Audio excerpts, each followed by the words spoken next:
Hello, everybody. Welcome to the Rotoworld Football Show. It is Thursday, December 18th, 2025. Christmas is 1 week away. The fantasy semifinals are 0 days away. Huge stakes in the game we love and all play, and I'm sure we're all still alive and haven't been eliminated at all. All of our leagues. Whatsoever. All of our leagues. Yeah.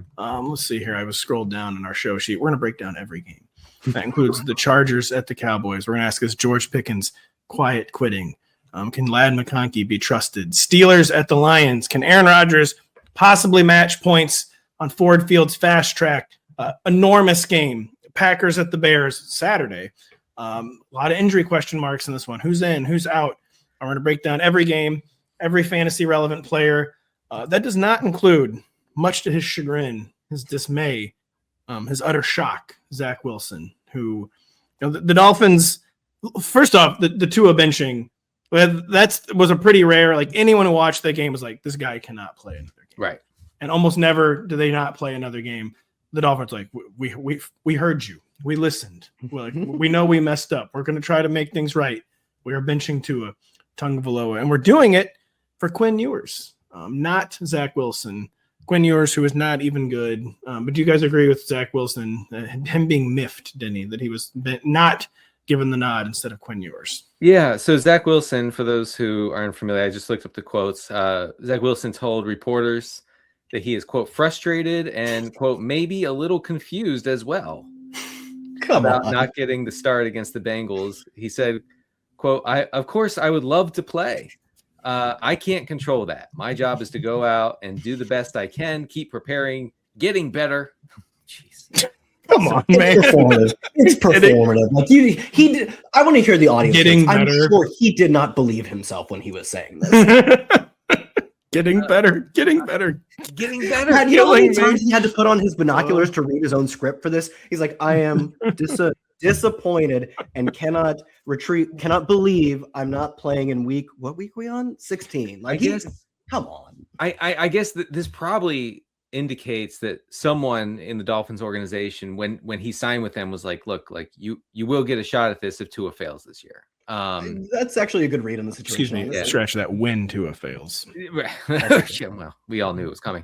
Never good, total scam. But I don't. I mean, how can you go with Zach Wilson right now? I mean, you have to see what you have in Quinn Ewers, which, by the way, is nothing. I was gonna say, I think we're pretty clear what we have in Quinn Ewers, but Zach Wilson too. He did the Sean Payton rehabilitation tour. He's done the Shanny rehabilitation tour via Mike McDaniel, and I mean, he is still young. If he had shown anything, he would have gotten this. That's right. That's right. Ewers. I mean, teams not even remotely good, but teams are hungry for a viable starting quarterback who can be signed on the cheap. And if Zach Wilson had given any indication that he could be that, teams would be interested. The Dolphins would be interested in seeing what he has. He never, ever has shown anything like that. Zach Wilson, get ready to learn BYU network commentary. Do they still have their own network? Does the Big 12 have a network? I'm not actually sure. That's actually scarily accurate. Yeah. I know. So Zach, maybe he'll have a career in media. Certainly had a nice statement there. We have a nice slate of games. Again, beginning with the Chargers and the Cowboys. The Cowboys are functionally out of the playoffs, Kyle, while the Chargers are cruising in. The bookmakers, though, have still installed Dallas as short home favorites. I really hope that's accurate. I wasn't misreading that. Maybe it has something to do with how limited the Bolts appear on offense right now and how games of the Cowboys have a tendency to shoot out. Whatever it is, we are not loving LA's passing attack at the moment. Who can fantasy managers actually trust in what is an admittedly A++ matchup? Truly a binoculars moment for me. I'm like, what did I write here? The opening statement of my comments, look, I don't know, man, which not great. But the thing is, one, they didn't have Quentin Johnson last week. So I think whatever takeaways. Oh my God. Wow. I forgot about that. Oh, thank God he's back. I forgot. UJ. Not necessarily. In there. To your point, I don't think we're starting Quentin Johnson. He's been kind of the most punished by the loss of Joe Alt, by the loss of this no longer explosive passing attack. But it also means any sort of like route share type of data we could take away from last week isn't as predictable. I will note that Keenan Allen, despite getting a 27% target share last week, they did not change his role at all with Quentin Johnson out. Only ran 58% of the routes. Trey Harris played a full time running almost all of the routes type of role. Quentin Johnston will take back that low value role. but we also can't really count on Ladd right now. Just a 17% target share over the past 2 weeks. I think he's still my favorite of the bunch, but just the entire passing attack is both spread out and just seems like it's getting worse or more mid by the week. Ladd's startable. Rondé Gadsden has definitely lost that super upside shine, but still kind of startable. Not running all of the routes anymore, still a majority, but just a majority on a team that's struggling to pass the football. It's pretty low value. I don't even know if he's a tight end one at this point. Keenan, just a floor, not much ceiling type of bet. I don't think much has changed other than I just feel a little worse. I feel 10% worse about this passing attack every week that passes. Yeah, Ladd under 40 yards receiving in 4 straight games. So another guy who just never really got his fantasy season together. It's curious. Everyone said we were, quote, catastrophically wrong about Ladd McConkey and Brock Bowers. And yet, what do I say? It's two of the biggest busts of the 2025 season. If you guys ran all of your rookie takes back this year, I know it is true. I hope you did. You made a lot of money because, you were, especially Pat, you were very skeptical of Jaden, which obviously proved just this style cannot sustain itself. Ladd, Bowers, I'm sure there are other ones too. So I wish I had not given in to the Bowers thing. But Bowers is the one I'm pretty confident Brock Bowers is a good player. Ladd, I am too. Just man, Kyle, you laid out all the things with the Chargers well, where as they've gone more run heavy, but as they've done so, they've somehow made the receiver and targets rotation bigger. So I didn't even mention that. We've talked about Ladd. it a few weeks in a row, but their pass rate over expected since they lost Joel just continues to plummet. So like you said, they spread the ball out, but the pie is also shrinking. So it's kind of a nightmare.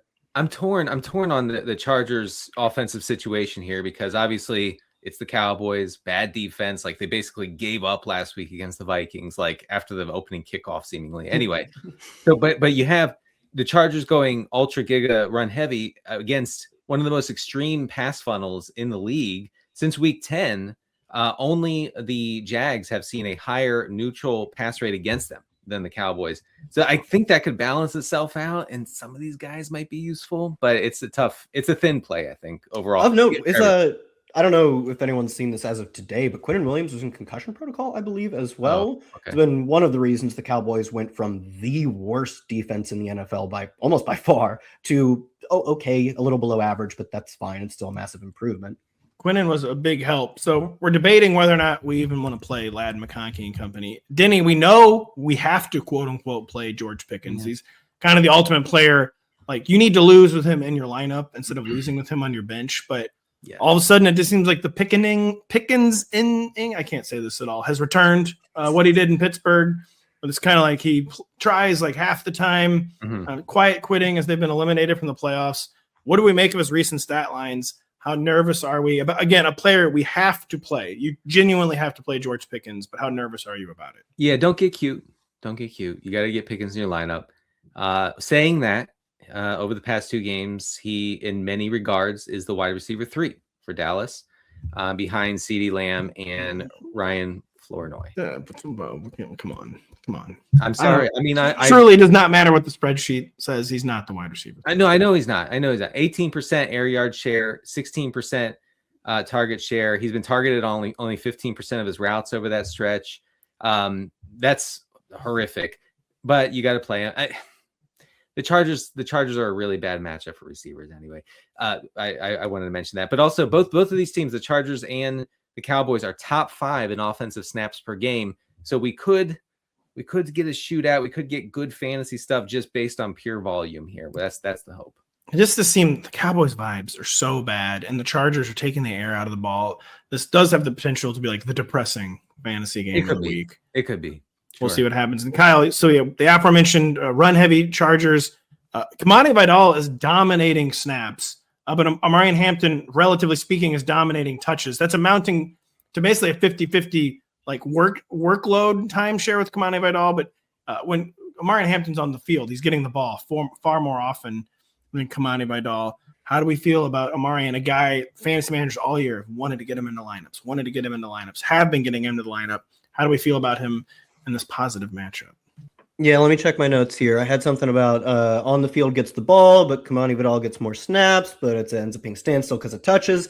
took all my notes right out from under me, Pat. No, I mean, we feel the same way. Is that I will note that last week it was a 15-12 carries lead for Omarion Hampton. And I think the more games he gets back from, what was it, a foot issue, I believe, the more weeks he puts between himself and coming off of IR, getting back in the practice reps, I think that split will continue to grow. And it's not like they don't trust him on passing downs. They haven't really used him on passing downs since he returned from injured reserve. Like you said, Kamani Vidal gets a snaps advantage specifically because he's their passing downs back. But they were using Omarion Hampton like that right before he went on IR. He had a streak of like 3 or 4 catches in 3 or 4 straight games. So I think he could even earn that back at some point. Can I say that will happen this week? Obviously, I can't say when it will happen. But I do think what we're seeing right now, 12 to 15 touches for him is probably the floor. And maybe someday he will start pushing for 20 touches, because when you draft a first-round running back, you do not split reps with him with a guy you chose to cut in the offseason for that long. Like, it, of course, it could happen again this week, but it won't happen forever. I kind of feel like this is the week they finally give Omarion Hampton more snaps, maybe even more touches, and they start really ramping him up for the playoffs, because he's going to be an absolutely critical part of anything they do in the postseason. Real quick, Javonte Williams, he's like the most boring RB2 on the planet, but quote unquote have to play him, and you're gonna have a very dignified loss with Javonte Williams. So dignified. You might as well wear a suit. You should. It's gonna be the most to lose with Javonte Williams getting 8.4 PPR points. That's right. That's how you do it. That is how you lose with dignity. Clinging to their playoff life, the Detroit Lions host a similarly playoff desperate Pittsburgh as 7-point home favorites. Denny, the total is a decidedly un-Steelers like 51.5. Mike Tomlin does not seem like the kind of coach who would traditionally be a good matchup for Jared Goff. But do we really have any concerns heading into the fantasy semis? Kyle, maybe while Denny's talking, look up TJ Watt's status. Yeah, he's like, he got hospitalized and had like lung issues. He's nowhere near playing. Well, that's not what I heard. He's not playing this week. I looked it up. It seems very questionable as to whether he'll play. I mean, because Aaron Rodgers said on Monday night, we'll see if we get TJ back. Sure. Aaron. Yeah, the guy who thought he would come back in 2 months from an Achilles was like, maybe TJ Watt's lung will magically heal itself. Yeah, I bet he could come back. Right, the 6-week Achilles guy. Yeah. So, also my wrist is not broken. Oh wait, it's broken in 9. That's the guy. Yeah. Yeah, so you can play with an oxygen tank or something. I don't think Watt will play. Goff is going to cook. Lions are going to score a bunch of points. Steelers are 25th in pressure rate this season. They're 19th in pressure rate over expected. That gets way worse when Watt is not in the lineup. Goff will be able to just stand back there and do his thing. It's indoors. You know how this goes. Lions have one of the highest implied totals. So you start all your Lions, they're going to score a bunch of points. I like the Steelers to respond with a bunch of points of their own. Right, and what it boils down to with Goff, even if Mike Tomlin does harass him, you cannot bench the quarterback for Amon-Ra St. Brown and Jameson Williams. Oh, in the dome. You just can't do it. It could be a classic. He could have a nightmare. He could be the reason the Lions don't make the playoffs, like a nightmarish real life performance, and it wouldn't even matter in fantasy. Oh yeah, no, you're right. It wouldn't. You cannot worry about Jared Goff in the spot. Kyle, is this an Aaron Rodgers streamer spot considering the game total, considering his recent improved play? It's still low volume. The efficiency has been way better.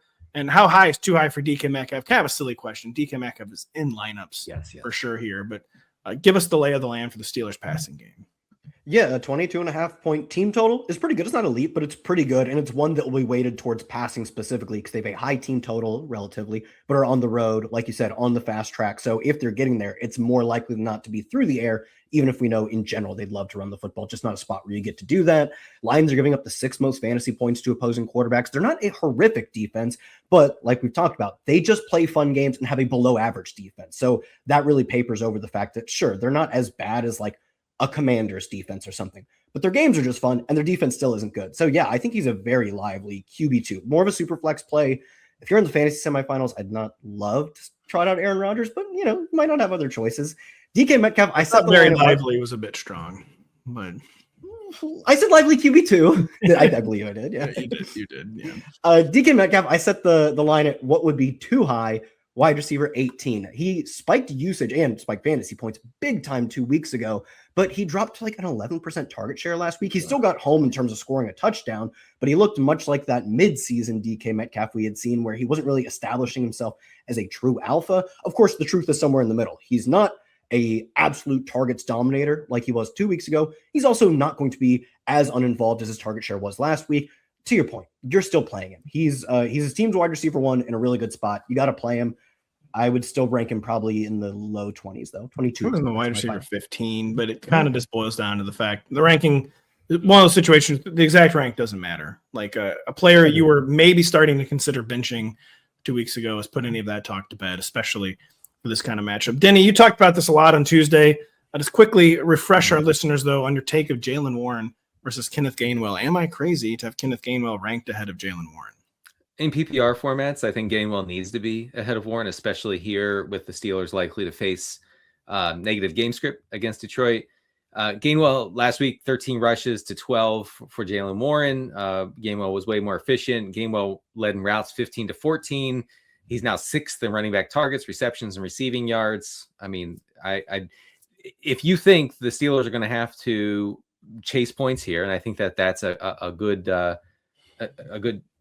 chance that the word then Aaron Rodgers only does one thing, and that's check down. So that's a lot of Gainwell targets, and I think it makes Jaylen Warren kind of iffy, kind of a thin play, because he gets phased out when they face a deficit. So Gainwell's good, Metcalf's good. I think Rodgers is definitely viable as a streamer in 1 quarterback leagues. Every week I have a few questions about the rankings, like kind of wondering what other people are doing, and most people still have Jaylen Warren ahead of Kenneth Gainwell. I was like, man, I mean, he's still seeing the goal line. Not seeing the vision. Right. The path to Warren being better than Gainwell is very narrow. And I mean, Gainwell just has more outs here, I think. That's a great way to. By the way, Denny, while you were speaking, I knew the word you were trying to say. It was on the tip of my tongue too, and I still can't say it. Was it assumption? That's a safe assumption. I believe deduction. I think it's like as in you're deducing something, but we'll never know. We made it up. It's a writer's invention. And perhaps the biggest game of the week, and by far the biggest game in recent Bears vintage, Chicago hosts Green Bay in a matchup where the sportsbooks can't agree on which team should be favored. Kyle, this game was a slugfest 2 weeks ago in Green Bay. What kind of approach are we expecting from Chicago, who is majorly banged up at wideout? Rome Odunze, Luther Burden III, both officially ruled out on Thursday. Yeah, I already expected them to be extremely run heavy. That's what they've been. I mean, Denny and I have talked about this over the second half of the year in particular. They've been extremely run heavy. They're bottom 10 in pass rate over expected on the season, around -4%, but that's dropped closer to -6% over the past month to 2 months at this point. Now they're without their best receiver, and in my opinion, their second best receiver in Luther Burden. They're going to run the football as much as they can. And the Packers invite that style of play, not only defensively. I think they're a team, maybe this could change without Micah Parsons, obviously, but they're a team that teams want to run the football against. The Packers want to play these low-scoring games. They have faced one of the lowest pass rate over expected this year, and they themselves are a low pass rate over expected team. These are two teams that play very similar styles of football, and they invite each other to do the same. So I think both sides are running a lot. Oh, I thought you were going to keep going, but that was just really good to the point. And game that just seems like that's their dream game. Even Ben Johnson is being exposed as like he wants to be a true football guy. He does not. Sure, the Lions thing, frankly, kind of sickens him. Well, he's also doing a really good job of hiding Caleb, making sure that the offense doesn't revolve around Caleb. But I think he saw early on, okay, that's not going to work. So Ben Johnson is filling one of like the biggest vacated roles in the entire NFL, where we got plenty of masterminds. We have not had an evil mastermind. Yes. Ben Johnson is the evil Belichick vacated spot mastermind. He's millennial Belichick. He's like actually like ripped and all this. I know, right? No, me take off my shirt. I mean, I guess. Yeah, he's optimized. He definitely like only drinks like shakes, like protein shakes. Yes. Yeah. Right. Exercises 4 times a day. Anyway, Kyle Monangai, super disappointing last week. DeAndre Swift got there. My DFS lineups were in shambles. Anyway, I was gonna say, it sounds like you're handling it well though. So I'm not mad. People are saying, "Oh, are you mad?" No, I'm not mad about it. But anyway, Monangai and Swift, barring like the most insane game script you've ever seen, they're going to split like 35 touches here. Okay. And so Monangai's in play, unfortunately, after last week. What I basically say with Monangai is he gets RB3 workloads, but an RB2 level of touchdown opportunities, which has him like right in the RB 24 to 30 range. RB3, passable RB2. kind of no matter the opponent, no matter the game script. And the other side of the ball, like the Packers receiver rotation, it's like, listen, this has been frustrating me all year. There's no way it can get more confusing. And then instantly gets more confusing. Christian Watson had become the one good Packers receiver. Then he injures his chest last week, whatever that's supposed to mean. Seemed very serious. And then a few days later, I'm back. I've never been more back. I'm playing. Everything's fine. I never get hurt. Like, things are cool. Do we trust Christian Watson in this one, considering his history, considering the scene we saw last Sunday? And what about Jordan Love? Is Jordan Love a QB1? Yeah, I mean, Watson goes to the hospital, and then the team is like, it's actually fine. Like, it's not a big deal. So I guess it's not a big deal. I guess we send all of our players to the hospital after the game just to be safe. I didn't mind that hearing, after writing up Matthew Golden in regression files. So, with the assumption you should have known that. Matthew Golden will regress. Yeah. With the assumption that Christian Watson, I don't know, was in the hospital. I figured that it was a lock, but no, he's playing. Over the past 3 games, Christian Watson, 36% air yard share, 20% target share.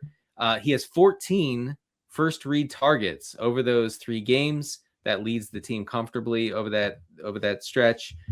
You're playing him if he plays. I actually think, guys, that there's a good chance that the Packers open it up here, because all right, clip it, record that. We got him. Is it right? Not this time. Didn't happen. The total team air yards for the Packers it's percolating. There's something going on there. There's some interest in maybe gaining yards via the pass. Wow. And I kind of like Love here against the truly, you heard it here first. And the Bears are banged up. Also, the Packers are super banged up everywhere. Like I like the Bears to win pretty easily here. Yeah, Josh Jacobs is Monty Pythoning the night. Josh Jacobs. I think he'll be like the second. I think he's going to play, but I think he'll be the second triple DNP plays after Amon-Ra did it a few weeks ago. He was not at practice today. So I still think, and they've talked about him, like, he's pushing to play. He's very much Monty Pythoning this with multiple injuries added to his report every week. If he doesn't play, I think the important thing is whether or not we know he's going to play right now, you have to have Emmanuel Wilson in every single format rostered. Like, he'll get. I watched him get like 23 touches and score twice the last time he played. The Packers are the classic, like, we're looking very powerfully into finally having a second running back who can actually stay healthy and take the ball. Because AJ Dillon went nowhere. Marshawn Lloyd went nowhere. Emmanuel Wilson was like never supposed to be a thing. Then he was having weird injury issues too. He's not on the report this week, thankfully. But Josh Jacobs is playing. There's no point in even talking. I kind of think about Emmanuel Wilson. Kyle, which Bears pass catchers, right? Speaking of going to the hospital, DJ Moore did that earlier this year and then did not miss a game. Which Bears pass catchers can we actually start in the spot? I mean, you have to start DJ Moore.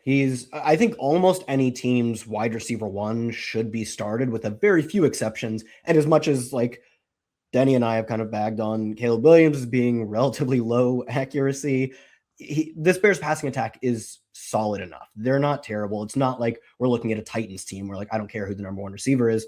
DJ Moore's number 1 receiver. He's very playable. Olmide Zaccheaus as the team's clear number 2 is deep flex viable. I would note that I think this is second to DJ Moore, most impacting Colston Loveland, who's been a really strong target earner on like a per route basis, really efficient on a per route basis, but they refuse to play him in a full-time role. He's just percolating around 50 to 60% of the routes every single week. If I think Ben Johnson's a very smart coach, if he's as smart as I think he is, just play 12 personnel as your base. Like Cole Kmet, as much as I don't think he's great, is better trotting him and Loveland out than finding out who this team's 5th wide receiver is. Just do that. And I think they will. So Loveland bordering on tight end 1 play for me. I have him in the top 12, actually. And Ben Johnson, very smart. He's also very football evil. Evil football guys love 12 personnel. They love it. Things are looking up for Colston Loveland. Things are looking up for the show when we come right back after this. It's an AFC battle with major playoff implications. Do not miss Drake May and the New England Patriots facing off with Lamar Jackson and the Ravens in Baltimore. Football Night in America will set the stage for the matchup beginning at 7 p.m. Eastern. And Kyle knows what I'm about to say here. For some reason, never not favored. The underwater Baltimore Ravens host the number 2 seed Patriots as field goal favorites at home. They said it could not be done. They said the Ravens could not be favored yet again, Denny, against another team they had no business being favored against, but they are. Week 15 was something of a Patriots humbling. But is this a matchup where the offense can take out its frustrations? And which of Drake May's pass catchers can we actually start another? Absolutely love like elite offenses. Like there's not a single playable pass catcher. I know. But first, let me be clear. The Ravens should be favored here.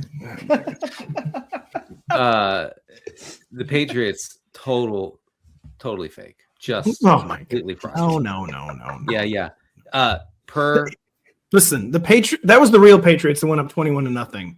The problem is they realized that was the real Patriots, and they thought then they could just like mess around the rest of the game. That they forgot that the Bills have the heart of a champion, not a real champion, of course, an AFC East champion. The Bills will never win a Super Bowl. Hang the banner. Yeah. Hang the damn banner. But anyways, Patriots are for real, Denny. Yeah, Patriots per DVOA, the third easiest schedule in history. So let's get into this one. Their Patriots are fifth in pass rate over expected in neutral game scripts. In other words, they are a pass first team. I think we're going to see quite a lot of dropbacks for Drake May. Matt Collins, recently operating as the wide receiver 1 for New England, leads in first read targets over the past 3 games. Last week, he saw 66% of the team's air yards. That resulted in, let me get my binoculars. It's resulted in 41 receiving yards. Stefan Diggs is running about half the routes, whatever. I don't know who to tell. I mean, I guess you should start Matt Collins. I guess you just. I'm looking at this Patriots schedule right now. By the way, start Stefan Diggs in 12. No, actually cannot. You actually cannot. Listen, so you're telling me a team here, by the way, that beat Jackson Dart, beat Joe Flacco, beat whoever was starting for the Jets that week, beat Baker Mayfield, beat whoever was starting for the Falcons, whoever was starting for the Browns, Cam Ward, Spencer Rattler. You're telling me the schedule's easy? And sure, I know they quote unquote literally lost to the Raiders. Okay. So, I don't remember. There were 2 easier schedules in league history. One of them was the Kurt Warner Rams when he took over as a starter. Well, yeah, and let's see then. What was the easiest? And won the Super Bowl. Yeah, that Titans matchup was pretty easy in the Super Bowl, Denny. And, I don't know, beating the greatest defense of all time in the NFC Championship game, the Tampa Bay Bucs. I don't know, running Brett Favre out of the building in the divisional round. Yeah, that was a fun game. No, that might have been a different year, actually. I think that might have been the Vikings. That was the game. I think Favre threw 4 interceptions, and it should. No, it was 5 or 6. It should have literally been like 15. Yes, like interceptions. I've never seen a worse game. I was going to say one thing about easy schedules. They tend to be springboards to the Super Bowl. There you go. We'll see what happens with the New England Patriots. Kyle, we'll see what happens. Were the Ravens, are they back? They won a game, 24-0. The Bengals, they didn't quite quit. They very loudly quit. Oh, they're so loud. Oh, my God. Were they back, though, last week? And Lamar certainly looked healthier for the Ravens in week 15. Yeah, I'd say relative lack of enthusiasm with this question is kind of how I feel too. Like Lamar played a good game, but the sample size was just so limited that I don't know I can say he was back. Technically, it was his best game by yards per carry and yards after contact per attempt of the season. And he ran 2 times for 26 yards. Like, what do we do with that? I can't tell you that running, I think it was 2 for 26, means he's back. Again, it was another good game through the air as well. It's his best game of the year by yards per attempt. I didn't watch this game. He threw 12 times. 12? Yeah, 12. I mean, I know they shut him out 24-0. You don't have to throw the football when your opponent loudly quits against you. I will note one thing that would point to him not being back is it was his worst pressure to sack rate of the year by far. He took 4 sacks on 9 pressures. And that's something that you guys touched on right away was he was getting chased down in the backfield relentlessly in the middle of the season when he clearly wasn't healthy. And the fact that issue cropped back up last week, I don't know that I can say he's totally back. I will note the Patriots are super banged up on defense. I think 3 of their front 7 missed, it was like Wednesday's practice. 2 corners missed Wednesday's practice as well. So I think if he's back, this is a good spot to take advantage of it. Patriots defense is not going to be the team we've seen for going on 3 months. I really, really wish that betting were not legal now in my home state because I just looked at the Mayo Clinic Sportsbook. The Patriots are actually 4.5-point dogs there. I mean, that's just easy money. For some reason, a specific model of Kia has the Kia Sportage Sportsbook. I guess that's like a tie-in. I have that app. Yeah, I guess that's like a tie-in. The Pats are 3.5 dogs in that, but I mean, I smashed that one. So I'm just gonna be printing money on the Patriots' behalf this weekend, Denny. And Pat, the Patriots' victory for us fantasy managers with Travion. We're not going to get a Ramondre rug pull in this one, are we, Denny? What is the latest on Travion versus Ramondre?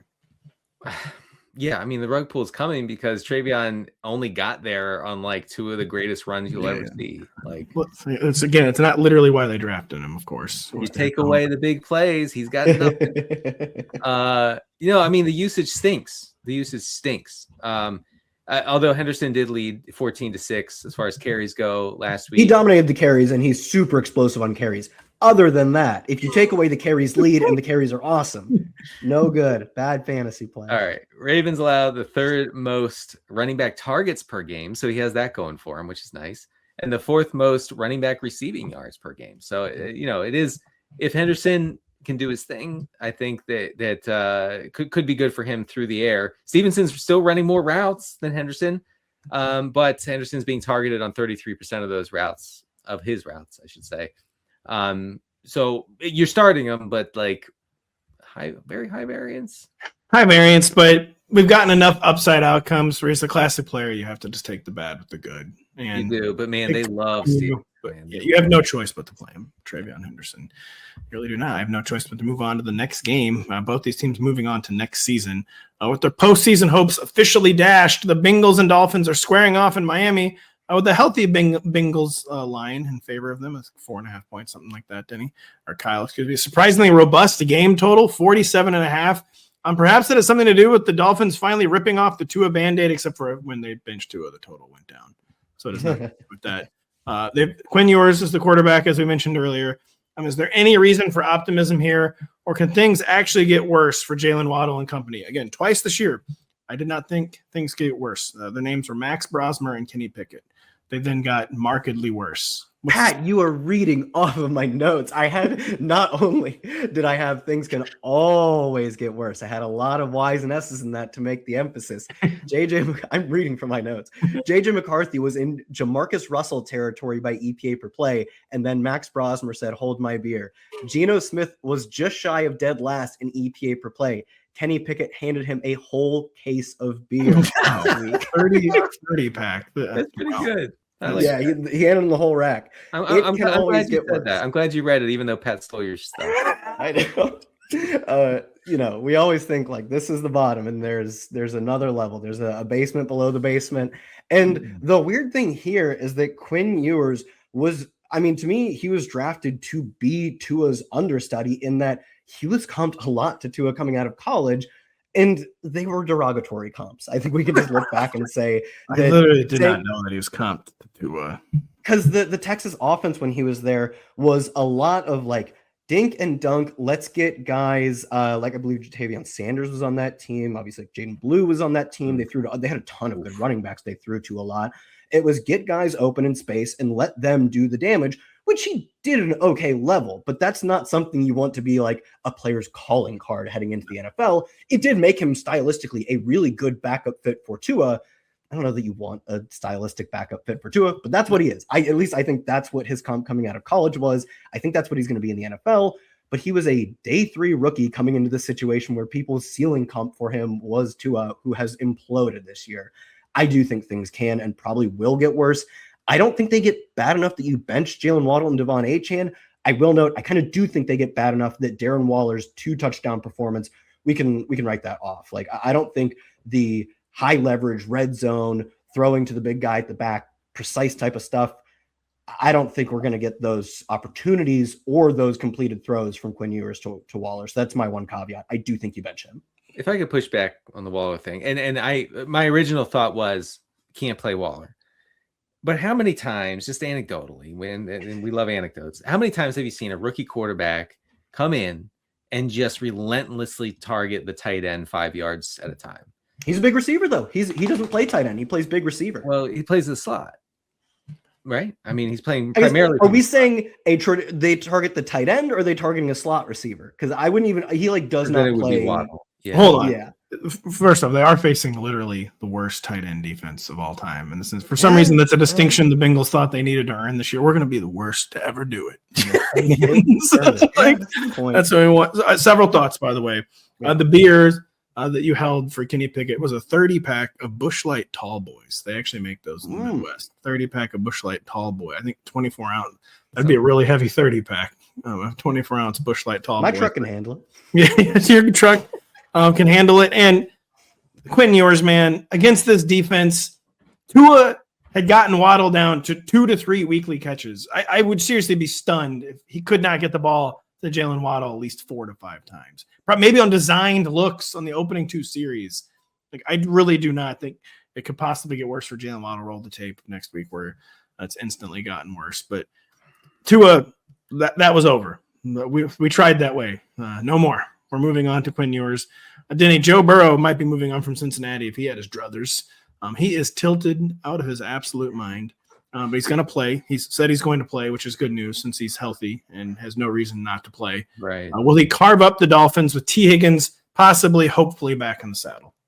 First of all, I love that there's now a cottage industry of people online who dissect every single word and phrase in every Joe Burrow press conference because he's speaking like more cryptically than like AJ Brown at this point. like unless it's about Pokemon, then he's very direct. Right. No, Pokemon different, but like, do you love football? Like, is that what you want to do with your life? This and that. Like, okay, it's too much. It's too much. Just go out, put the fries in the bag, get the ball to freaking Jamar Chase and T. Higgins, and let's go home. All right. No, look. Last week the Bengals ran 76 offensive plays and didn't score a single point. Wow. Oh, that is what? Astonishing. It's honestly abysmal. They were really run heavy for their standards last week. 7% below their expected pass rate, 59% neutral. Blah blah blah. Anyway, maybe they'll open it back up with T. Higgins in the lineup. They have a 25.75 point implied total, so you can't sit Burrow. They stay. You actually can't sit Burrow. I think. Correct. I just think last week, bad teams sometimes have those games where everything goes wrong. I don't think the Bengals have truly quit, and Burrow's a pretty proud player. I think we'll get our Bengals fantasy points this weekend. Very famous last words. Kyle, will we get our Chase Brown fantasy points this weekend? It seems like every week Samaje Perine is more involved than the week prior, and that Chase Brown's touch total just never suffers. We're finally at a point where it can only go down. 7 catches last week for Chase Brown. Yeah, that's the note I had. You'll hear that a lot this show. Specifically that Brown is top 5 in targets, catches, and yards among running backs. If he went out and ran the ball 8 times for 40 scoreless yards, he could still quite easily get to 16 PPR points. He's just getting so much receiving volume that it's such a great floor. And if they do end up winning this game, which is the expectation, they do win this game, they do go more run heavy this week, that means the pie increases pretty dramatically. Even if it is a pie, he's probably going to split with Samaje Perine. So yeah, he's probably, in this spot, he is easily an RB1. This is one of the more fascinating horror show games in quite a while. The Dolphins and Bengals, 2 teams that on paper do not want to be there. So we're really hoping that once they strap on the pads and throw the old pigskin around, they rediscover their love of football, because it's gone for all 106 of these players right now. Totally made up. Yeah, they made it up. Officially matchup proof when it comes to fantasy. The Cardinals host the Falcons, a surprising home underdog. So that's editorializing by me, Denny. Maybe it's because it's not actually that surprising. Arizona loses every single week. It's just so do the Falcons until last week, till the Bucs, the bank examiner's favorite team, absolutely no-showed, made Kyle Pitts look like a Hall of Famer. First things first, what would Marvin Harrison Jr.'s potential return mean for the Cardinals offense? The Michael Wilson dream died the first time MHJ came back. It can't die a second time, right? It can, but there's a caveat here. Okay, we have an out. So last time Marvin Harrison Jr. was in the lineup, for some reason they treated him as the unquestioned wide receiver 1. Michael Wilson was a pretty distant wide receiver 2 as far as first read targets, as far as air yards go. So just know that, but also apply the following. As the Atlanta team, and more specifically, the defense has collapsed in recent weeks, teams have started ripping them through the air. Over the past 4 weeks, the the Falcons are seeing the fourth most air yards per game against them, 298. You combine that with the fact that Jacoby Brissett basically clears the 300 air yard marker every single week. And I think MHJ and Wilson can get there. Okay. Maybe not with touchdowns or whatever, but with just raw volume. The environment for this one is like scary good. It's like, I'm trying not to get over my skis on it, but like Bijan Robinson could like easily go for 200 total yards here against a defense that just doesn't want to be around anymore. And so the Cardinals will be forced into a pass-heavy script again. We know what that brings. It's just great for fantasy. This is an off-the-rails special, especially as you've pointed out several times, Denny Carter. Kirk Cousins finally, no more messing around. Time to get paid.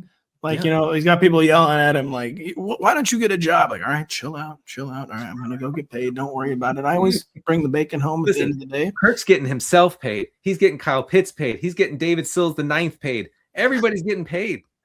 Yeah, El Kirko has become an ATM machine, Kyle Dvorchak. So speaking of that, how repeatable was that pop-up game that we saw from Kirk Cousins and Kyle Pitts against the Bucs? One of the most shameful football displays I've ever seen from Tampa Bay, especially with Drake London maybe finally just possibly returning to this matchup.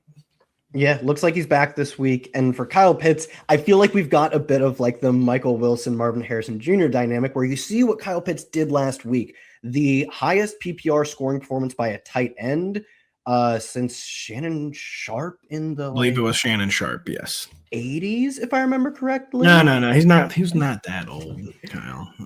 It wasn't the aughts. It would have been the 90s then. He played into the aughts. He was in the 90s. Well, he was not scoring 45 points in the aughts, I don't think. It was not in the year. The year did not begin with a 2. So it's been at least 30 some years since we saw a performance as good as Kyle Pitts, which we weren't saying quite about Michael Wilson, but I still think to this day Michael Wilson has the best receiving total this year. I believe it was his first non-Marvin Harrison Jr. game. And we're like, that performance is so good. You just can't put the genie back. Fit right back in that bottle. And we've seen this year. He slid right on in there. Didn't see that coming. Yep. We've seen this year that when Drake London is out there, Kyle Pitts, his numbers, they're not useless, right? But he just becomes the average route running tight end who's not that good. 9.1 PPR points when Drake London's in the lineup. And that I would categorize as generally had better quarterback play because those games, as we know, to this point, Drake London has not been allowed to play with Kirk. That has been a mandate by the team. Falcons, they got inspired last week. All right. You can have London play again. You've earned it, Kirk. Yeah. So I would say even in those splits, they've been a little more favorable to Kyle Pitts because he's been having better quarterback play and still just cracking tight end 2, 9 PPR points per game type numbers. And Drake London, unlike Marvin Harrison Jr., he's earned the right for us to say he should big dog anyone when he comes back to the lineup. So I do think he'll just big dog Kyle Pitts, and that'll be the end of that. Pitts is still playable. Like I said, 9 PPR points isn't nothing. And this game has like sloppy, fun shootout potential. But really the only player I'm excited to start is hopefully Drake London's back healthy and he will dominate targets in a fun game. Other than that, you're kind of starting Kirk or you're starting Pitts and you're doing a little bit of praying. I'm ranking Michael Wilson ahead of Marvin Harrison Jr. I mean, famous last ranking, but I just cannot see that happening again. Kyle Pitts really did look different last. I had never seen Kyle Pitts move side to side before. It was like he realized he could move laterally all of a sudden and change directions. He's been moving better this season generally, but it has gotten. I think it has gotten even better. I think he's just. He seems happy to play. He seems excited. Like he wants to be there, which is not what we've seen in previous seasons. He has not looked like he wants to be on the field. No, the Falcons just in general, that's a team-wide problem for the Falcons. Denny, by the way, just ignore the Cardinals backfield with everything on the line. Bam Knight, high ankle sprain on IR. Yeah, right. He's done. Michael Carter ran 33 routes on 46 dropbacks last week against Houston, caught all 4 of his targets. I guess he would be the pass catching guy, and that's really what you want. But Imari DiMercado lurks as a guy who's going to destroy your best laid plans. So be careful. Lurking is a very negative connotation to it, Denny Carter. By the way, Adam did confirm best tight end PPR performance in Shannon Sharp in 1996, almost 30 years ago. Don't put it in the paper. That is stunning to me. And one of the most intriguing playoff previews in recent memories, really, since the last time the Broncos played against the Packers last week. Another really intriguing matchup of 2 playoff-bound teams. The Jags visit Denver as modest 3-point dogs, Kyle. The Jaguars are surging Trevor Lawrence is no longer a punchline, but does the party stop here for the Jaguars passing attack? They've had a soft slate of matchups. To their credit, they've obliterated it. No one is obliterating this Denver pass defense, though. What do we feel about the Jaguars passing attack here? Look, I don't think obviously everyone knows it's not a good spot for him. I will say some of the stuff that the Broncos do, Trevor would actually counter somewhat well. The Broncos are a top 5 team in terms of usage of man coverage. They're a really good team at generating pressure. Trevor Lawrence is top 10 in yards per attempt and PFF passing grade against man coverage. He's top 10 in both of those stats when he's facing pressure as well. He's been not elite in either of those situations, but he's gotten by in situations that the Broncos are going to put him in. Does that make him a QB1 this week? I certainly don't think it does. I still think that means you can, if you are forced to, leave him in your super flex lineups. He's playable. That's all I can give him. But I mean, to his credit, I think he can do something in this game. I have Trevor ranked as the QB 16, which does feel like an injustice considering how well he's played the past 4 weeks. I think if you're in a situation where you quote unquote have to play him in a 12-team single quarterback league, sometimes things do change for football players. You're not always the same player that you were. Maybe the light has finally turned on for Trevor Lawrence with this deep skill core and with this new coaching staff. You can sell yourself some optimism, but yeah, it's just probably not going to happen this week. But we'll see. I'm very, very fascinated to see this game for a number of reasons, Denny. I guess another one of them is Bo Nix. He's been playing better. Do we trust Bo Nix for the fantasy playoffs? Is there anything interesting going on with Denver's skill core? The Jags defense gets a lot of attention for how much they shut down the run. They're not exactly forgiving against the pass. It's just that they're so good against the run. Yeah. How do you feel about Bo Nix and the Broncos skill core in this one? Right. Jacksonville, the most extreme pass funnel in the league by a good margin. The Broncos, I was looking into this for my Friday column, generally lean pretty hard toward the pass when they face pass funnel. So I think we could see a lot of Bo Nix dropbacks here, that could generate some rushing attempts for him. He's not, he's prone to inefficiency in those situations. I do think that he's still a good play. I like the environment actually of this game, partly because of what Kyle was saying was that the things that the Broncos do defensively, I think the Jaguars can actually kind of get around, kind of work around that. So I think Bo Nix, he's a fringe starter in 12-team leagues. I did want to mention Pat Bryant, who missed last week with a hamstring. He's practicing in full. So he should be okay for this week. He's interesting. So if you assume inflated drop back numbers for the Denver offense, then Cortland Sutton, who plays on the perimeter almost exclusively, and the Jacksonville defense struggles against boundary receivers. So Sutton needs to be in the lineup. Pat Bryant becomes interesting, and Evan Ingram in a revenge game. No one's talking about it. The tight ends are seeing the tight end position seeing almost 9 targets per game against the Jags this season, second highest in the league. He's only running 55% of the routes of late, only being targeted on 20% of his routes. But again, more pass volume equals a guy like Ingram can get there if you're desperate at tight end. This could Denny, be somewhere in that shootout. Somewhere in that spiel, you said in this context, Bo Nix is prone to inefficiency, which I thought was a really kind way of saying he's bad. Like I'll use that going forward when I want to cushion the blow. He's just prone to inefficiency. I cannot escape the thought of like a Bo Nix mega meltdown in the postseason.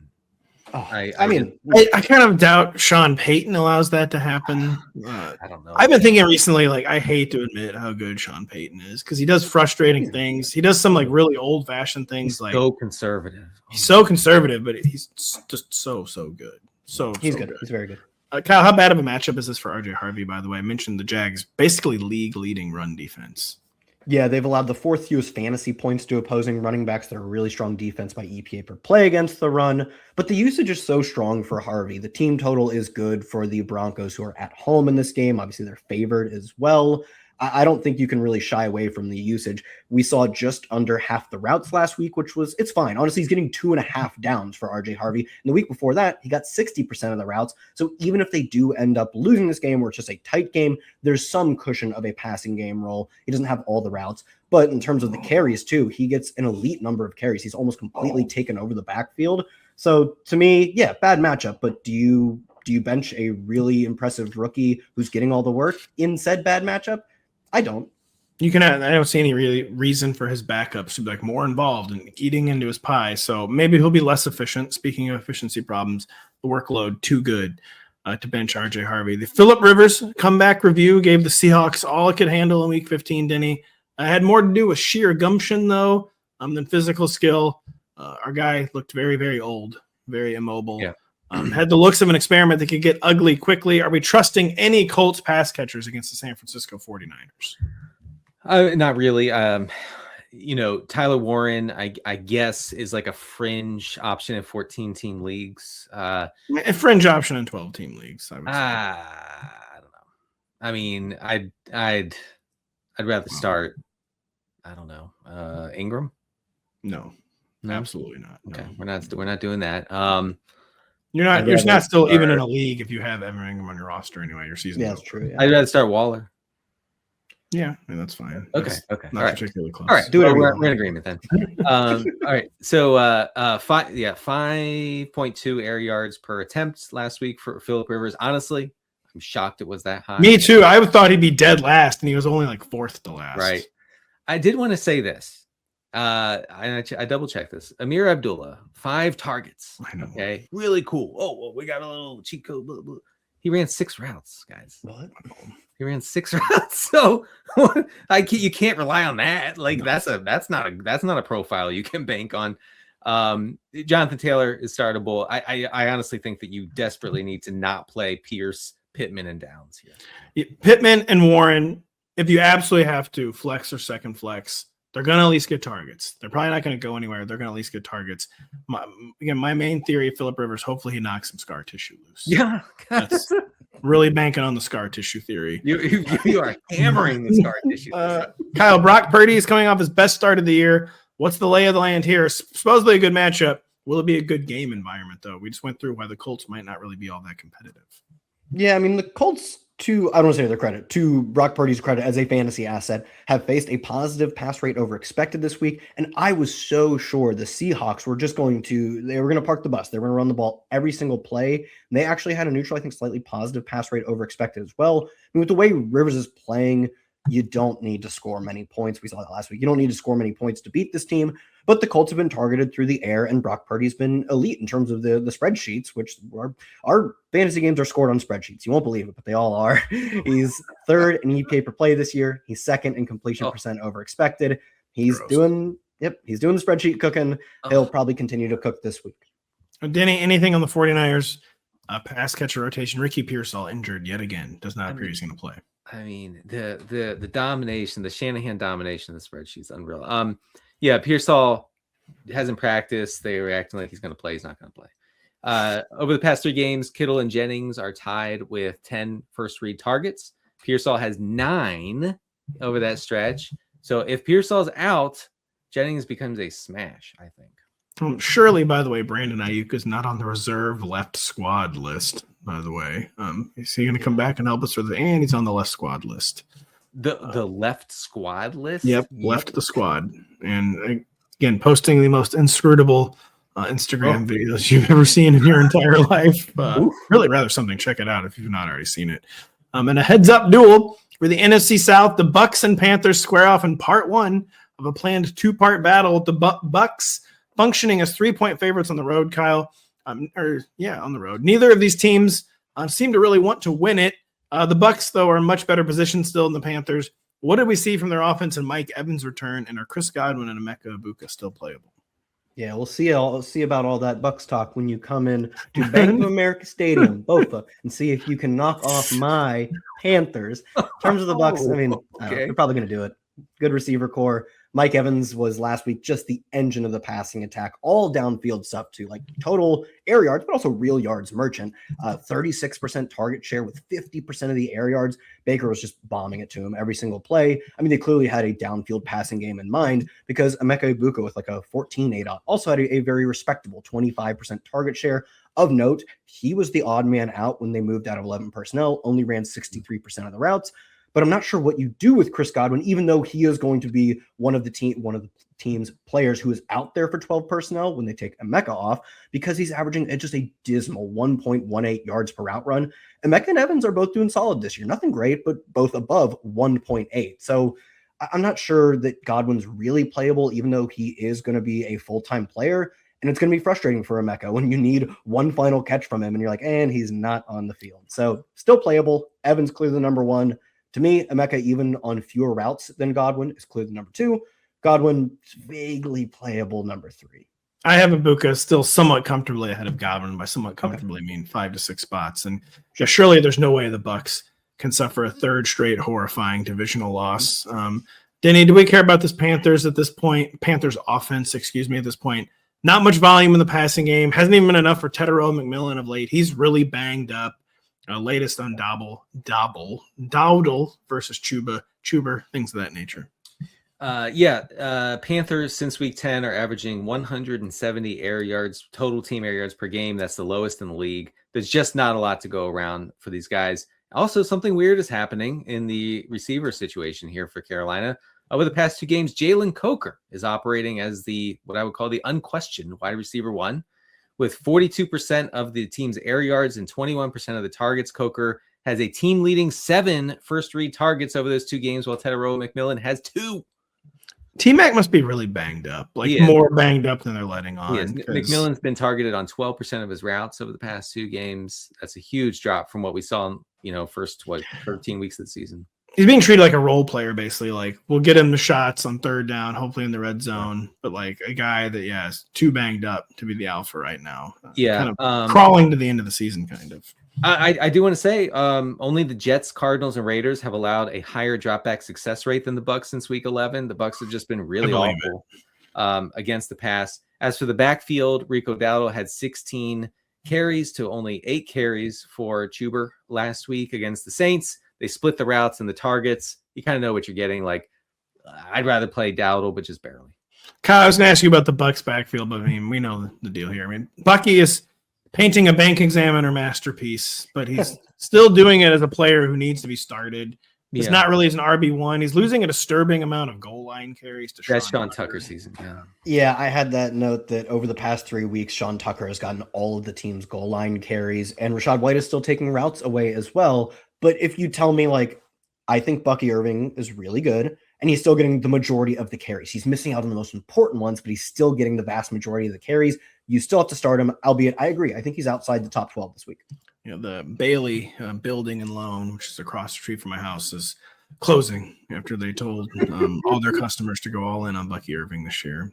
Really quite a holiday tragedy, Denny. The Eagles held serve against the Raiders and will be hoping to do so again in Washington. Saquon still did not really get going against Vegas, but it will definitely be a different story against the Commanders, right? I thought Landon Dickerson and Lane Johnson were coming back. It appears neither of them are coming back. Commanders defense, absolutely atrocious. What's the Saquon lay of the land? It's a good spot. You feel okay. Washington has the 6th highest rate of missed tackles per rush, and they're allowing a top 10 rate of rush yards before contact. In other words, they stink against the rush. And the Eagles like to run it when they get a lead. So lots of Saquon coming at you. Kyle, take us. What's the say? God damn. Take us through a standard Mariota game. And is this too bad of a matchup to stream? Also, JCM playable? Question mark. Thanks, Ron Burgundy. Yeah. I'd like to avoid, if possible, left tackle Laram. I spelled that wrong. Tunzel. Left tackle Laramie Tunzel is out. Mariota has at least 1 passing touchdown and at least 20 rushing yards in every single start this year. There's somewhat of a floor of competent quarterback play and some rushing. That being said, it's a tough spot without his left tackle versus the Eagles in a lost season. I think I would take Rodgers over him this week. We talked about that game being a fun Rodgers spot. He's the type of player I would take over him. And the reason JCM popped up last week was because Chris Rodriguez was out. Chris Rodriguez is practicing in full. Don't play JCM. Yeah, C-Rod, quote unquote, is back. I do have JCM ranked a few spots ahead of C-Rod, but have them both outside the top 36. I have Aaron Rodgers 1 spot ahead of Marcus Mariota. So you hit the nail on the head there, Kyle. Denny, do we trust any non-A.J. Brown pass catchers this one? The matchup is so good, but this just seems like an under waiting to happen. The Eagles just trying to get to the playoffs. The Commanders trying to get home. Do we like Devontae Smith? Do we like Dallas Goedert? No, everybody is going to be a thin touchdown dependent play outside of Saquon here.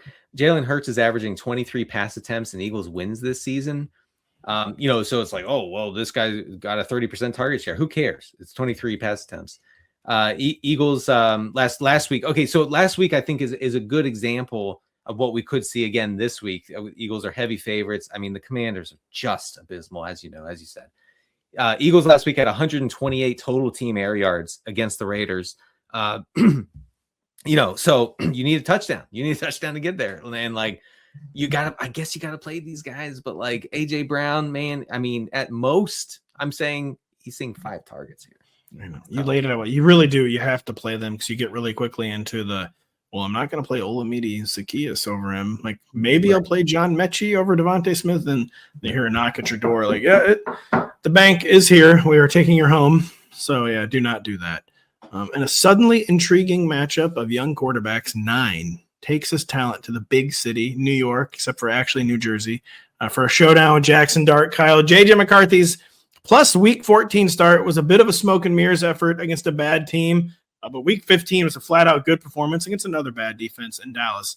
I'm considering 9's rushing ability is to the point we can actually stream him. And what about Justin Jefferson for the fantasy semis? McCarthy can still not get his alpha of the ball. I think McCarthy is vaguely streamable because we've seen him beat up on, like you said, some relatively bad defenses recently. But hey, good young quarterbacks should be doing that. And that's what he's been doing. And it's a really, really bad Giants defense. They've given up the second most fantasy points to opposing quarterbacks. They're 24th in EPA per play allowed, specifically to the pass. I think he's streamable, but we've talked about Rodgers and Mariota, those types of players.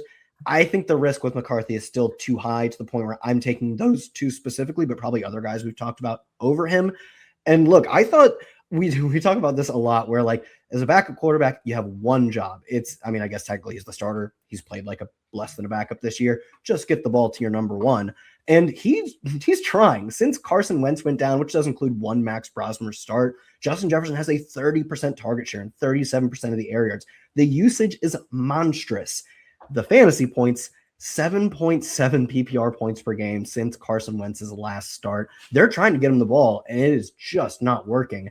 I feel like we say this every week. We're like, you got to go down with your stars. You've gone down so many times in a row. How are you still alive? Because we haven't had a usable Justin Jefferson game in, like, not weeks. It's measured in months at this point. I frankly just I wouldn't play him because I don't know what hope you could find that it's going to work other than targets are good. Targets are only good if they make it to you and you want to catch them. And neither of those things seem true. You have to treat him as what he is, a volatile wide receiver 3. Like, that's what he is. You drafted him to be the linchpin of your team. He's a volatile wide receiver 3. Pretty sure I haven't points out. McCarthy seems to get the yips, like almost visibly so, when throwing to Justin Jefferson. Like, he's going to be mad. I mean, Trevor Lawrence has this issue too, where like Travis Etienne in the flat, like perfectly thrown ball, lofts it over defender, or like Bayshall Tootin on a wheel route. Like he'll throw a dime. And then you like, I need a point from Brian Thomas here. And he just sails it. And it's specifically to his like number 1. And when Travis Hunter was there, number 2 wide receivers, he throws great passes to running backs and tight ends. You can see McCarthy being like, oh, he's going to be mad when this isn't accurate. It's like, please make it. And I've never thrown a worse ball in my life. Did you guys hear that Kevin O'Connell had told McCarthy, don't do the gritty when you're going into the end zone? Yes. And he did it anyway. I'm sorry. Yeah. Look, KOC, you should have done the right thing. You should have benched the kid. Bench him. You should have benched him for the rest of the season. Yes, that kid needs to be punished for doing that. Like in your face. Like he who like I'm the captain now. He's the head coach. That was a bit shocking. It was the most entitled Zoomer behavior I've ever seen in my life. O'Connell, get a grip, man. Get a grip. You got it. You got to show this kid who's boss. I'm sorry. He's going to ruin you. He's going to ruin you either way. If he plays or if you bench him. So be careful. Watch it. He's out to get you.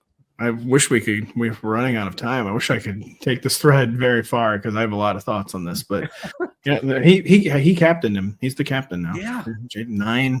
This is 9's world. We're all just living in it. Denny, what Giants do we actually like in this matchup? Tyrone Tracy, not so much because of the rushing, but because of the pass catching role. Since the Giants will probably be playing from behind here, he ran 30 routes on 43 dropbacks last week. He saw 3 targets. Singletary only ran 8 routes, saw 1 target. I mean, Minnesota is a run funnel. They're facing the league's lowest neutral pass rate. So I guess in a world where the Giants keep it close, Tracy could see volume. Oh, by the way, Justin Jefferson, Ladd McConkey. What about?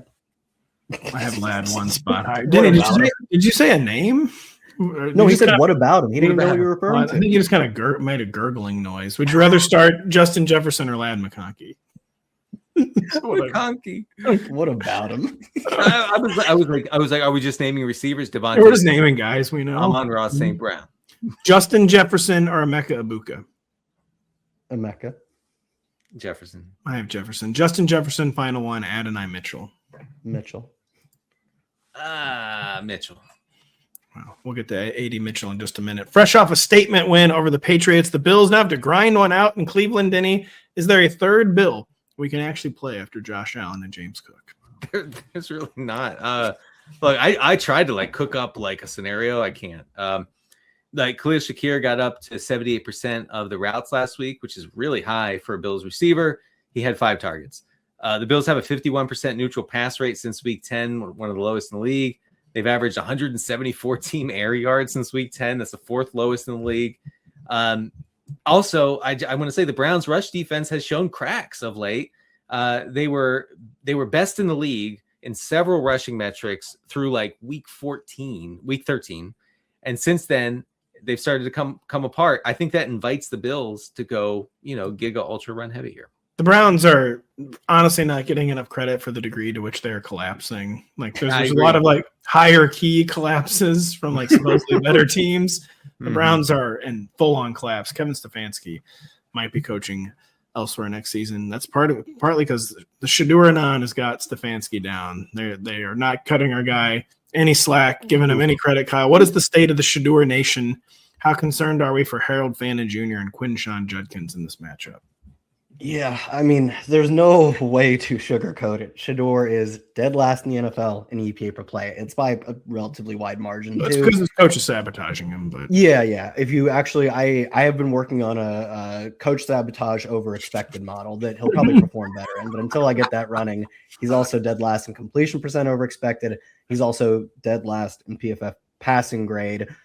That's kind of disastrous for Quinshon Judkins, who's down at 3.6 yards per carry this year, which, is tied with a bunch of guys, but he's close to bottom of the league. He's averaging 10.5 PPR points when Shedeur plays. I mean, it's a great matchup versus a truly pathetic Bills run defense. As 10-point underdogs, do we think Judkins can take advantage? He hasn't taken advantage of a good matchup in a while, so I truly don't know. On the other hand, Harold Fannin, you get a tight end with a 47% target share last week, 40% of the air yards. Denny could be throwing him the football, and I'm totally starting him. I was trying to pull up the Cleveland weather desperately. What do you think it's going to be like? What do you take against? I know. Listen, I never entertained the possibility it would be good. High of 36. For the forecast, it has the wind emoji. Has the wind emoji. Oh, build a dome. No. Never build a dome. Never, ever build a dome in Cleveland, Ohio, except for they're trying to build a dome desperately. Looking a little feistier with each passing week, the New Orleans Saints host the Jets as 4.5-point home favorites, Kyle. Has Tyler, don't call me Shuck, actually been impressive, or is it just relative to the low expectations? And with Devon Vele and Devin Neal out, are we playing any New Orleans skill players beyond Chris Olave? I would say it's just impressive relative to our low expectations. He's ironically almost dead even with Spencer Rattler in EPA per play. He's got a basement level accurate throw rate per PFF. He's been good at not turning the ball over specifically. He has one of the best turnover worthy play rates in the NFL, but he more than undoes all of that ball security stuff when he has the highest pressure to sack rate in the NFL. So, I mean, a sack is not as bad as a turnover, but ultimately it leads to a punt most often, which is a different form of a turnover. So yeah, I'd say he's just marginally beating our low expectations. I will note that you could probably, you didn't mention Juwan Johnson. You could quite easily play him as just a number 2 receiver on a bad, but not horrific team. Like I said, the Titans are kind of the bar for teams we don't want their pass catchers on. This team clears that. So he's on that tight end 1-2 border, and you're excited to get a bunch of inedible air yards for Chris Olave. I actually didn't have this in the show sheet, but I'm sure we have many listeners wondering, can we play Audric Estime in the fantasy semifinals? One of the only viable touches-based bets on the waiver wire this week.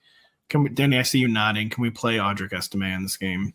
I mean, yeah. I mean, he 12 to 15 touches maybe against a horrible, miserable Jets run defense. I think you could do worse as like a second flex or even just a first flex. Yeah, he's in that 30 to 36 range. I have no idea why I'm doing this. As I was saying earlier, we don't have a whole lot of time this year. Audric Estime or Kenneth Walker III. Oh, that strike decks. They're playing Thursday night. Audric Estime or David Montgomery. Oh, Montgomery. Yeah. Audric Estime or Kamani Vidal. Estime. Yeah. Audric Estime or Ashton Genty. Oh, bleak. Estime. It might be. I did Genty, but that's fine. But man, it's close.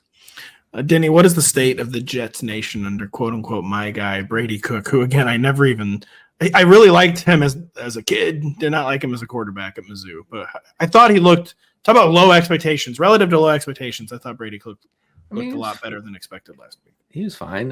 Jets were 10% below their expected pass rate last week against the Jaguars. I think you could see a similar thing going forward. They're not going to like air it out with Brady Cook. A.D. Mitchell led the team with 44% of the air yards, 27% of the targets. He's a solid play here against the Saints for sure. Isaiah Williams, Pat's most hated player. No, I'm kidding. But Isaiah Williams saw an increase in usage last week, 68% route rate. Was targeted on 25% of those routes, and he had 6 catches for 53 yards. They got rid of Lazard. They're going to see what they have in the kid. So Isaiah Williams. Also, I just want to say, I think he's live for another special teams touchdown. The Saints, one of the worst special teams, however you cut it. The Jets have like the best special teams in the NFL, like in recent history. Wow. So Isaiah Williams, very interesting deep league play, I think. Maybe the least fun player for the entire fantasy semifinals is Breece Hall. You can't even remotely consider benching him, but you just know for a fact like he's not going to help the cause. He's not going to. He's not doing anything for you. He's like the Justin Jefferson of running backs. Mm-hmm. He has a higher usage floor than Justin Jefferson. It somehow makes no difference at all. Yeah, it's man. I'm talking about a bleak situation there. Very bleak. Down in Nashville, Tennessee, suddenly down in the gutter with the Titans. The playoff eliminated Chiefs are merely 3.5-point favorites. Kyle Dvorchak. We got Denny's Chiefs spiel on Tuesday. What is yours as they adjust to life without Patrick Mahomes? And now it's appearing probably Rashee Rice. Not yet to practice this week as he's in the concussion protocol. Yeah, I had a note that Rashee Rice could actually be maybe the only interesting part of this team because Minshew was horrific last year. He was the second worst quarterback in EPA per play. He had the sixth worst pressure to sack rate, and his 6.2 ADOT was only higher than Tua Tagovailoa. But a low ADOT quarterback does line up quite well with Rashee Rice. I guess that check down role gets passed on to Travis Kelce at this point. I'm not sure it's a role Xavier Worthy can handle, but at this point, why not try him out in that role?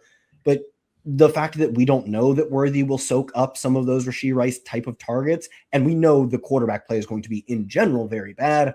I don't think you're playing Worthy. I don't think there's anyone interesting that fills in for Rashee Rice outside of Travis Kelce. Good volume for tight ends is hard to come by. He's probably still in your line. What if Travis Kelce is like on the field on his phone trying to plan his wedding? It's a better use of his time than finishing the season. It appears he's on his phone. Like the refs aren't saying anything. They're giving him veteran deference. He's just allowed to be on his phone.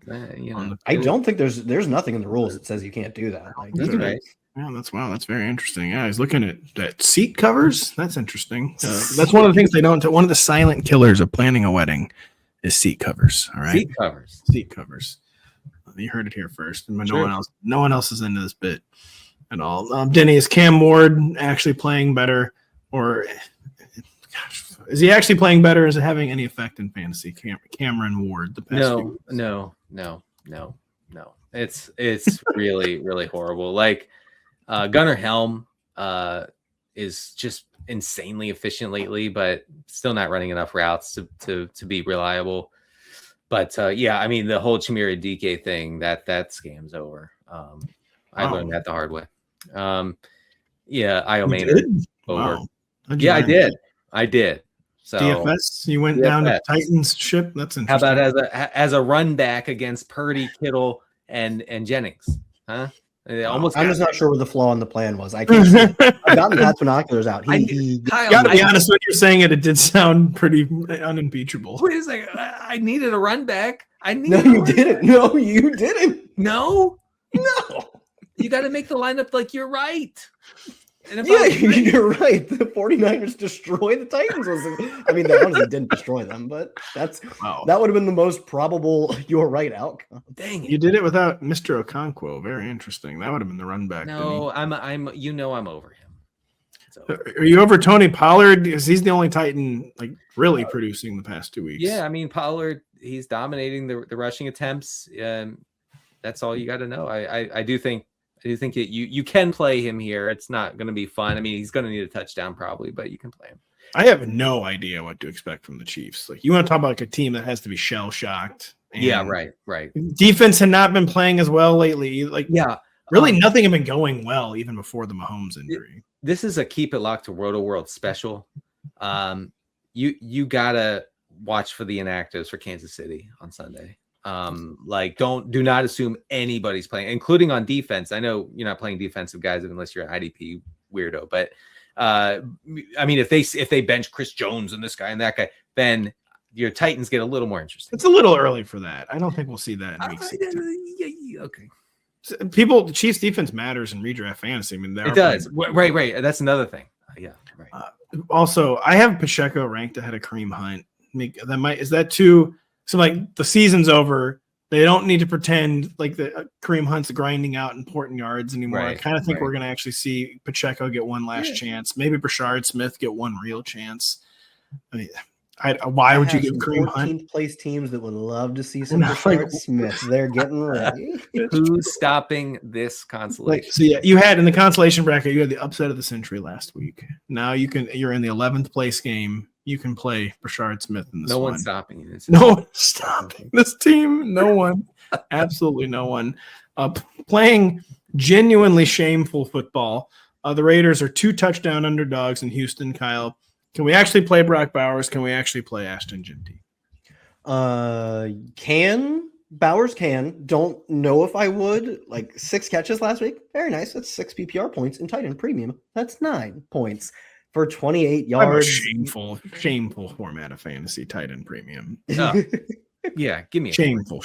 As someone who drafted Trey McBride, I think it's the right way to play fantasy. Are you getting 85 points? I honestly, it's been pretty fun. It has been pretty fun playing this game of a format. You can play Bowers, good receiving volume, but I think we much more should think of him in that range of guys who run a bunch of routes, the Dalton Schultz types. He's out there every play. He catches. He's the team's second receiver. In terms of Bowers, he's the team's first. It just feels so bad that you would say he's the second. Genty, I would not play. This is, I think, the lowest team total I've seen this year at 11.5 or something. Was that, Denny, is that correct? I don't know. I'm just saying. I can't think of it. 11.5. I've never seen that. Well, last week, this is not a joke. Again, I truly despise. No, hold on. I truly despise betting being legal because last week, I thought the 13.5 Colts team total, that's just too low. They're going to hit the over. I bet it. They did hit. It took quite a while. I kind of want to run it back with betting the over on the Raiders team total this week. Man, I said this earlier, so I don't need to belabor it too much, but Pickett was dead last in EPA per play. I guess, is Geno Smith practicing? He might be back this week. I don't know. Who cares? I know, man. The thing is, I started the previous Geno Smith rant or backup quarterbacks rant by saying Geno Smith was just shy of dead last in EPA per play. I will note that no matter who plays, they're going to get smoked by a really good Texans team, and you cannot play Genty. Genty has been the easiest layup in my start sits article for the past month, every single week. And people ask me about Genty, put him in the article, most obvious sit of the week, and it cashes every single time. Producer Adam says it's 10.5 on some format. I was pretty confident the Colts would hit the over. I'm not confident the Raiders will hit the over on 10.5. Geno, by the way, Pete Carroll is saying good chance he could play. I thought he was back this week, but I didn't know his exact practice report. Thanks for that. I mean, Denny, any Texans moving the needle beyond Nico Collins? Woody Marks' status kind of clear as mud. We don't entirely know what's going on with the Texans backfield. Yeah, keep it locked to Rotoworld. You're starting whoever is the lead running back for the Texans, whether it's Marks, whether it's Chubb, whether it's the other guy, Jawar Jordan. I mean, this is a possible smash. I mean, the game script is going to be insanely positive for the Texans. Also, yeah, I mean, you're playing Nico, and then you're playing Dalton Schultz as well. And I know Kyle just had some not so nice things to say about Dalton Schultz, but I comped him to Brock Bowers. It was derogatory, but that is what I said. Yeah, right. Schultz is 4th in tight end receptions this year. The problem is, I know. Yeah. So over the past 3 games, 21% target share. Is just behind Nico Collins. He's second in first read targets, so he can get there here. Do you remember what did I say I wanted to bet earlier? Do you remember what it was? The over on the Patriots easily covering. Panthers alt spread -15. Don't do it. I should do a Patriots alt spread. The Ravens can't hang with the Patriots. On which sports book? The Kia Sedona? The Sedona one, it's not live yet in Missouri.